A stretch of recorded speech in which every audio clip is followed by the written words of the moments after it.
அஸ்ஸலாமு அலைக்கும் வரஹ்மத்துல்லாஹி வபரகாத்துஹு. நம்ம வந்து ஒரு ஹதீஸ் தொகுப்பு நூலை பற்றி இன்னைக்கு பார்ப்போம். சஹீஹல் குத்துபல் திஸ்ஆ வ ஜவாஹிது அப்படிங்கிற ஒரு ஹதீஸ் தொகுப்பு நூல். இதை பற்றி ஏற்கனவே ஒரு வீடியோ போட்டிருந்தேன். அப்போ வந்து முதல் பாகம் வெளியிடக்கூடிய ஒரு நிகழ்வு இருந்தது. இப்போ முதல் பாகம் நம்ம கைக்கு வந்துருச்சு. மாஷா அல்லாஹ். ரொம்ப ஒரு அருமையான ஹதீஸ் தொகுப்பு நூல். இதை பற்றி நம்ம கொஞ்சம் விரிவாக பார்ப்போம். இந்த ஹதீஸ் தொகுப்பு நூலை பொறுத்த வரைக்கும் 34 ஹதீஸ் கிதாபுகளில் ஏறக்குறைய 3 லட்சம் ஹதீஸ்கள். இப்போ அதை வந்து அந்த ஜவாயிது டைப்பு அப்படிம்போம். அது ஏற்கனவே உங்களுக்கு எக்ஸ்பிளைன் பண்ணியிருக்கேன். அதாவது ரிப்பீட்டட் ஹதீஸை வந்து எடுத்து வச்சுட்டு அதில் சஹி மற்றும் ஹசன் தரத்தில் இருக்கக்கூடிய ஹதீஸ்கள் மட்டும் எடுத்து ஏறக்குறைய 9000 ஹதீஸ் வரும். 3 லட்சம் ஹதீஸ் வந்து 9000 ஹதீஸாக சுருங்கிடும் இந்த அந்த ஃபில்ட்ரு கிரைட்டீரியாலாம் நம்ம அப்ளை பண்ணுறப்ப. அப்போ அந்த 9000 ஹதீஸை தான் வந்து தொகுத்து நூலாக ஏற்கனவே வெளியிடப்பட்ட அரபியில் வெளியிடப்பட்ட நூல் தான். இப்போ அதை வந்து தமிழில் மொழியாக்கம் பண்ணி வெளியிடப்பட்டிருக்கு. இது யார் மொழியாக்கம் பண்ணியிருக்காங்கன்னா ரஹிமா பதிப்பகம், பரங்கிப்பேட்டையை சேர்ந்த சகோதரர் ஹுசைனுல் ஆபுதீன். அவங்க தான் ரஹிமா பதிப்பகத்தினுடைய நிறுவனர். அவங்க தான் வந்து இந்த ஒரு பணியை வந்து நீண்ட காலமாக சிந்திச்சு கடந்த ஒரு 2 ஆண்டுகளாக இது சார்ந்து நிறைய உழைப்பை செலுத்தி அல்ஹம்துலில்லாஹ் முதல் பாகத்தையும் சிறப்பான முறையில் வெளியிட்டிருக்கிறாங்க.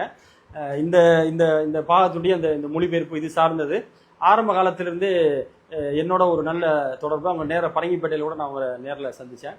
வந்து லீப் அகாடமி நம்ம எல்லாருக்கும் தெரியும். பரங்கிப்பேட்டையில் நிறைய கல்வி சார்ந்த செயல்பாடுகளை நம்ம செஞ்சுக்கிட்டு இருக்கக்கூடிய லீப் அகாடமி அதனுடைய தலைமை நிர்வாகிகளில் ஒருத்தவங்க தான். ஒரு கல்வி சார்ந்த நிகழ்வுக்கு போகும்பொழுது அவங்கள தற்செயலாக சந்திக்கிற ஒரு வாய்ப்பு கிடைச்சிது. அப்போதிலிருந்தே இந்த இந்த நூல் இந்த மொழிபெயர்க்கிறது அது சார்ந்து தொடர்ந்து இயங்கி இறைவனுடைய கிருபையால் அதை வெளியிடவும் செஞ்சுருக்காங்க. முதல் பாகம் தான். அடுத்தடுத்த பாகமும் டிரான்ஸ்லேஷனில் இருக்குது. இன்ஷா அல்லாஹ் விரைவில் வந்துடும். இப்போ இந்த நம்ம நூலை பற்றி கொஞ்சம் விரிவாக பார்ப்போம். இந்த நூல் அல்ஹம்துலில்லாஹ் ரொம்ப சிறப்பான முறையில் தொகுக்கப்பட்டிருக்கு. இதனுடைய முன்னுரைகளே ரொம்ப அவ்வளவு அருமையாக நிறையா இருக்கும். ஆனால் ரொம்ப ஒரு அருமையான முன்னுரைகளாக இருக்கின்றது. உண்மையாகவே ஹதீஸ் துறை சார்ந்து சிந்திக்கக்கூடிய வாசிக்கக்கூடிய மக்களுக்கு ஒரு நல்ல ஒரு பயனுள்ளதாக தான் இது இந்த முன்னுரையும் இருக்குது. இதில் வந்து பார்த்தீங்க அப்படின்னாக்க முதல் இதில் வந்து சொன்ன மாதிரி 9000 ஹதீஸ் ஏறக்குறைய 9லேருந்து ஒரு 10 பாகம் வரும்னு வைங்களேன். இதில் இந்த முதல் பாகத்தில் முதல்ல அவங்க எடுத்திருக்கக்கூடிய தலைப்பே நம்ம தலைப்பு தான். கல்வி சார்ந்து சஹி ஹசன் ஹதீஸ்கள் இந்த 34 ஹதீஸ் கிதாபில் என்னென்ன இருக்குது அப்படிங்கிறத தொகுதி தான் இந்த 2வது ஈமான் போட்டிருக்கிறாங்க. முதல்ல வந்து அந்த கல்வி சார்ந்து இருக்கக்கூடிய அந்த ஹதீஸ்கள் எல்லாத்தையுமே ரொம்ப அழகான முறையில் தொகுத்துருக்காங்க. அது மாதிரி ஒவ்வொரு ஹதீஸும் பார்த்தீங்க அப்படின்னாக்கா அந்த ஹதீஸுக்கு கீழே அடிக்குறிப்பு வந்து ரொம்ப தெளிவாக கொடுத்துருக்குறாங்க. அடிக்குறிப்பு என்ன அப்படின்னா அந்த பர்டிகுலர் ஹதீஸ், ஏன்னா இது வந்து ஒரு தொகுப்பு நூல் தானே. ஒரு ஹதீஸ் வந்து பல நூல்களில் இருக்கும். அதே மாதிரி அந்த ஹதீஸினுடைய தரம் இது எல்லாமே வந்து நம்ம டிஸ்கஸ் பண்ணணும். ஸோ அந்த அடிப்படையில் வந்து அது எல்லாமே அழகாக டிஸ்கஸ் பண்ணி உங்களுக்கு அந்த அடிக்குறிப்பில் கொடுத்துருப்பாங்க. இந்த பர்டிகுலர் ஹதீஸ் வந்து எந்தெந்த ஹதீஸ் கிதாபில் இருக்குது, அதே சஹிஹா இதில் வந்து சஹி மற்றும் ஹசனில் தான் இருக்கும். அந்த எல்லா தகவலுமே வந்து இது கொடுத்துருக்குறாங்க. பொதுவாக வந்து நம்ம சஹி லைஃப் அப்படிங்கிறது ஷேக் அல்பானி அவர்களுடைய அவங்க நிறைய தரம் பிரிச்சிருக்காங்க. அதான் எல்லாருமே கோட் பண்ணுவோம். இவங்க அதையும் கோட் பண்ணுறாங்க. அதையும் தாண்டி இன்னும் பிற அந்த ஹதீஸ் கலை வல்லுநர்கள் அதையுமே வந்து அவங்க அழகாக கோட் பண்ணி ரொம்ப தெளிவான முறையில் அடிக்குறிப்பு வந்து ரொம்ப யூஸ்ஃபுல்லாக இருக்கக்கூடிய வகையில் இருக்குது. இதில் வந்து அல்ஹம்துலில்லாஹ் பிஸி ஷெட்யூலாக இருந்தாலும் அப்பப்போ நேரம் கிடைக்கும் பொழுது இந்த ஹதீஸ்களில் இறைவனுடைய கிருபையால் அப்பப்போ வாசிப்பேன். அல்ஹம்துலில்லாஹ் எனக்கு ஓரளவுக்கு முழு புத்தகத்தையும் படிக்கலனாலும் பரவாயில்ல, மாஷா அல்லாஹ் ஓரளவுக்கு படித்தேன். இது எந்த அளவுக்கு யூஸ்ஃபுல்லாக இருக்குது நமக்கு அப்படிங்கிறத உங்களுக்கு தெரியப்படுத்த சில ஹதீஸில் வாசி காட்டுறேன் பாருங்க. அல்ஹம்துலில்லாஹ் எனக்கு ரொம்ப ரொம்ப ஒரு பயனுள்ளதாக இருந்தது. ரசூலுல்லாஹ் சொல்கிறாங்க, அல்லாஹ் எனக்கு அருளுள்ள நல்வழிக்கும் கல்விக்கும் எடுத்துக்காட்டு. கல்விக்கு எடுத்துக்காட்டு வந்து ரசூலுல்லாஹ் சொல்கிறாங்க. பொதுவாக நம்ம வந்து 2 எக்ஸாம்பிள் பார்ப்போம். நல்லா கற்றுக்கிறவங்க, நல்லா கற்றுக்காதவங்க அப்படிங்கிற மாதிரி இருக்கும்ல ஒரு கல்வியை எடுத்து சொல்கிறப்ப. ஆனால் இந்த இடத்துல பாருங்கள், ரசூலுல்லாஹ் வந்து ஒரு 3 கேட்டகரி சொல்கிறாங்க. பொதுவாகவே எல்லாரும் பைனரியாக திங்க் பண்ணுவோம். இந்த பக்கம் அந்த பக்கம், எஸ் நோ, ஆமா இல்லை, இங்கே சரி தப்பு அப்படின்னு. பட் இந்த இடத்துல ரசூலுல்லாஹ் வந்து நாம் கல்வியை போதிக்கும் பொழுது மக்களுடைய அந்த இயல்புகளை வந்து 3 வகையாக பிரித்து அழகாக 3ஆக சொல்கிறாங்க. ஒன்று என்ன அப்படின்னாக்கா ஒரு நல்ல ஒரு பசுமையான லேண்ட், அதில் அந்த தண்ணி படுது, அதில் வந்து பயிர்கள் முளைக்கிறது, அதில் வந்து எல்லாருக்கும் பயன்கள் இருக்குது. மாஷா அல்லாஹ், இது ஒரு வகை. இன்னொன்று பார்த்தீங்கன்னா அது எல்லாருக்கும் தெரியும், ஒரு தரிசு நிலத்தில் அது வந்து விழுகுது, அது எந்த யூஸுமே இல்லை, அது வந்து ஒரு பயிரும் முளைக்கிறது இல்லை, எந்த வகைக்குமே அது யூஸ் இல்லாமல் போயிடுது. இது 2, இது நம்ம பெருசாக தெரிஞ்சது. இதில் ரசூலுல்லாஹ் 3வது வகையும் ஒன்று சொல்கிறாங்க. என்னென்னா இன்னொரு நிலம், அந்த நிலத்தை சொல்கிறாங்க. அது என்ன பண்ணுதுன்னா அதில் வந்து பயிர்கள்லாம் முளைக்கல, அது வந்து இருக்குது, பயிர்கள்லாம் முளைக்கல, ஆனா விழுகிற தண்ணியை தேக்கி வச்சுக்குது. அது தேக்கி வைக்கிறது மூலியமா கால்நடைகள் அதுல பயன்படும். ஏன்னா தண்ணி தேங்கி இருக்குன்னா கால்நடைகள் அந்த தண்ணியை குடிக்கும். மனிதர்கள் அதுல இருந்து அந்த தண்ணியை எடுத்து பயன்படுத்துவாங்க. அந்த 3வது கேட்டகரியாவும் ரசூல்லா வந்து சொல்றாங்க. அதாவது 1, 2, 3.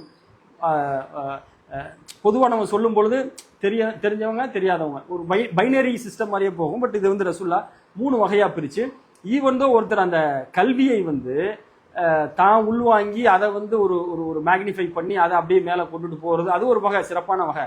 அப்படி இல்லாட்டி கூட அதை தேக்கி வைக்கிறாரு, அந்த இடத்த வந்து தேக்கி வைக்கிறாரு, அடுத்தவங்களுக்கு அது வந்து ஒரு யூஸ்ஃபுல்லா இருக்கு அப்படிங்கிறாரு. அந்த இடத்துக்கு அந்த நிலத்துக்கு அது யூஸ் இல்லாட்டியும் தேக்கி வைத்த அந்த தண்ணீர் இருக்குல்ல, ஒரு பெற்ற கல்வி அப்படிங்கிறது வந்து யூஸ்ஃபுல்லா இருக்கு அப்படின்னு சொல்றாங்க.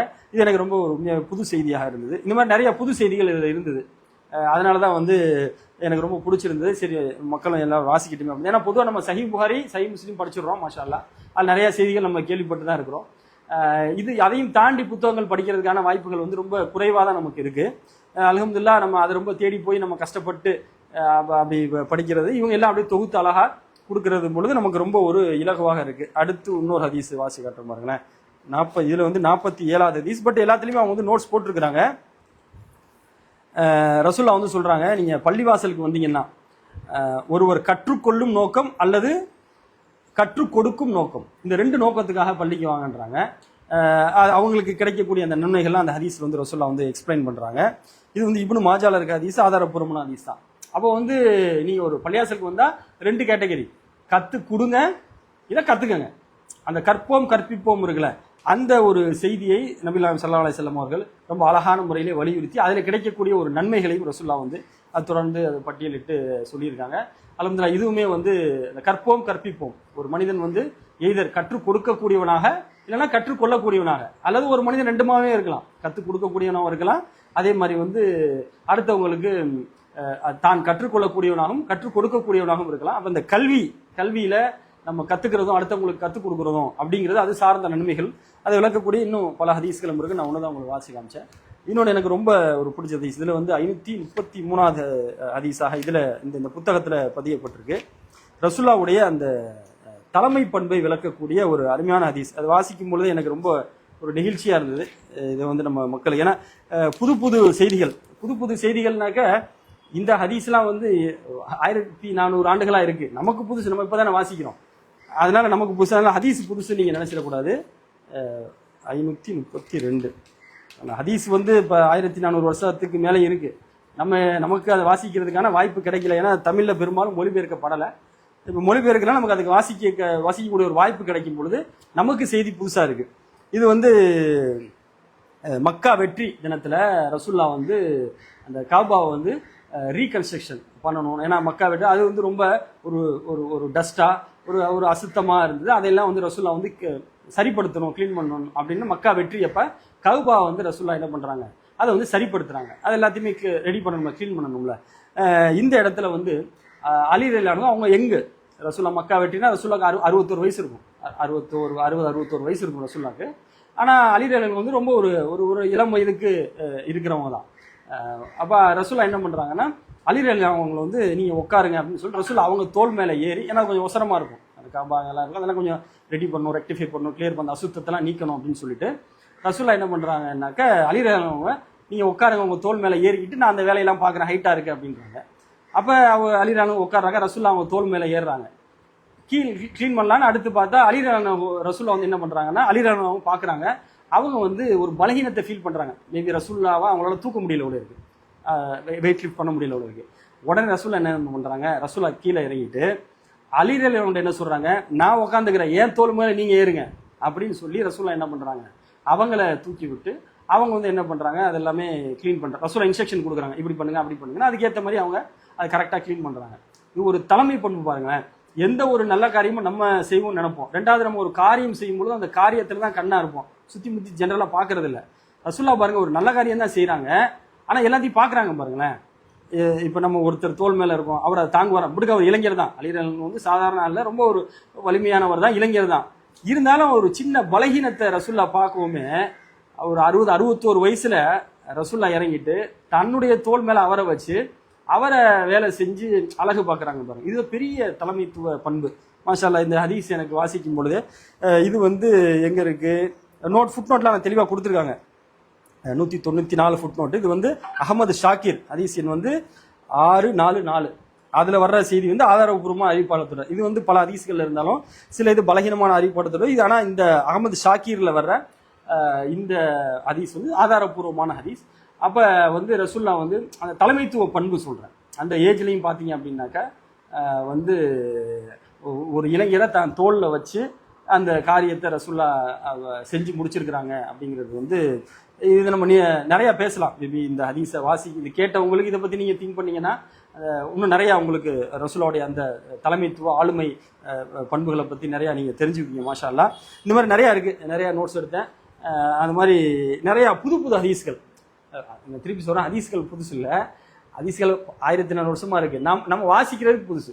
நம்ம பழக்கத்தில் சஹீஹ் புகாரி சஹீஹ் முஸ்லிம் மட்டும் இருக்கிறதுனால அதை தாண்டி வாசிக்கிற ஹதீஸ்கள் எல்லாமே நமக்கு புதுசு மாதிரி தெரியுது. செய்தி புதுசு இல்லை. செய்தி வந்து ரொம்ப 1400 ஆண்டு பழசு தான். வாசிக்கும் போது நமக்கு புதுசாக. ஸோ அந்த மாதிரி நிறையா செய்திகள் இருக்குது இந்த புத்தகத்தில் இருக்குது. இன்ஷா அல்லாஹ் வாய்ப்பு இருக்கிறவங்க வாங்கி படிங்க. உண்மையாகவே இது வந்து ரொம்ப ஒரு அருமையான ஒரு புத்தகமாக நான் பார்க்குறேன். நான் சொன்ன மாதிரி இது வந்து சென்னையில் இருக்கக்கூடிய பிரதான அந்த இஸ்லாமிய புத்தகங்கள் விற்கிறாங்கல்ல, அங்கே கேட்டிங்கன்னா கிடைக்கும். எங்கே பொதுவாக ஜென்ரலாகவே கிடைக்கும். இன்ஷால்லா கேட்டிங்கன்னா கிடைக்கும். பட் இல்லாமல் நம்பரும் இருக்குது. இன்ஷால்லா கான்டாக்ட் பண்ணாலும் இது சார்ந்து உங்களுக்கு அந்த டீட்டெயில்ஸ் சொல்லுவாங்க.